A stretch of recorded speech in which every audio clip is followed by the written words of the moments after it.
Black hands చాలా దూరం వెళ్ళిన తరువాత ఒక రోడ్ని క్రాస్ చేస్తూ ఉంటాయి. అప్పుడే ఆ బగ్కి ఆ రోడ్కి ఇంకో పక్కన రెడ్ హ్యాండ్స్ కనిపిస్తాయి. దాంతో ఆ బగ్ బ్లాక్ హ్యాండ్స్ లీడర్ దగ్గరకు వెళ్ళి రెడ్ హ్యాండ్స్ తమని ఫాలో అవుతున్న విషయం చెప్తుంది. అదే టైంలో రోడ్ పైకి ఒక కారు వస్తుంది. దాన్ని చూసి రెడ్ హ్యాండ్స్ రోడ్ని క్రాస్ చేయడానికి భయపడి అక్కడి నుంచి పారిపోతాయి. కానీ బ్లాక్ హ్యాండ్స్ మాత్రం కారు వచ్చినప్పుడు షుగర్ క్యూబ్స్ని కింద పడేసి వాటి వెనకాలే దక్కుంటాయి. కారు వెళ్ళిపోయిన తరువాత బ్లాక్ హ్యాండ్స్ అన్ని షుగర్ క్యూబ్స్ని తీసుకొని తమ పుట్ట వైపు బయలుదేరతాయి. బ్లాక్ హ్యాండ్స్ అన్ని అక్కడి నుండి వెళ్ళిపోవడంతో రెడ్ హ్యాండ్స్ లీడర్ షుగర్ క్యూబ్స్ని మిస్ అయిపోయాము అని చాలా కోపంగా ఉంటుంది.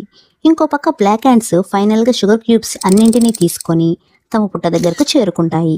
అదే టైంలో చాలా బ్లాక్ హ్యాండ్స్ ఎక్కడెక్కడి నుండో చాలా ఫుడ్ని తీసుకొచ్చి ఆ ఫుడ్ మొత్తాన్ని కూడా పుట్ట లోపల దాయడానికి తీసుకెళ్తూ ఉంటాయి. నెక్స్ట్ బ్లాక్ హ్యాండ్స్ లీడర్ తను తీసుకొచ్చిన షుగర్ క్యూబ్ని క్వీన్ దగ్గరకు తీసుకువెళ్ళి ఆ షుగర్ క్యూబ్ని ఒకసారి టేస్ట్ చేయమని చెప్తుంది.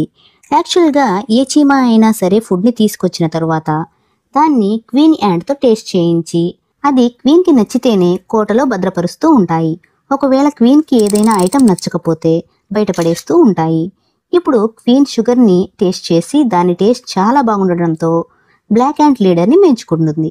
అదే టైంలో రెడ్ హ్యాండ్స్ లీడర్ ఒక చోట నుండి నిలబడి బ్లాక్ హ్యాండ్స్ కోటని చూస్తూ వీళ్ళు నన్ను అవమానించినందుకు నేను ఖచ్చితంగా వీళ్లపైన రివెంజ్ తీర్చుకుంటాను అని చాలా కోపంగా తన కోట దగ్గరకు వెళ్ళి రెడ్ హ్యాండ్స్ క్వీన్ దగ్గరకు వెళ్ళి జరిగిన విషయం అంతా చెప్పి ఆ బ్లాక్ హ్యాండ్స్ మన రెడ్ హ్యాండ్స్ అన్నింటినీ అవమానించాయి అని చెప్పి ఆ రెడ్ హ్యాండ్స్ క్వీన్ని రెచ్చగొడుతుంది. అది విని ఆ రెడ్ హ్యాండ్ క్వీన్ వాళ్ళకి ఎంత ధైర్యం ఉంటే మనల్ని అవమానిస్తాయి, వాళ్ళకి మనం ఎలా అయినా సరే బుద్ధి చెప్పాలని రెడ్ హ్యాండ్ లీడర్కి చెప్పి నువ్వు అర్జెంటుగా మన రెడ్ హ్యాండ్స్ అన్నింటినీ తీసుకొని బ్లాక్ హ్యాండ్స్పై యుద్ధానికి వెళ్ళు అని ఆర్డర్స్ ఇస్తుంది.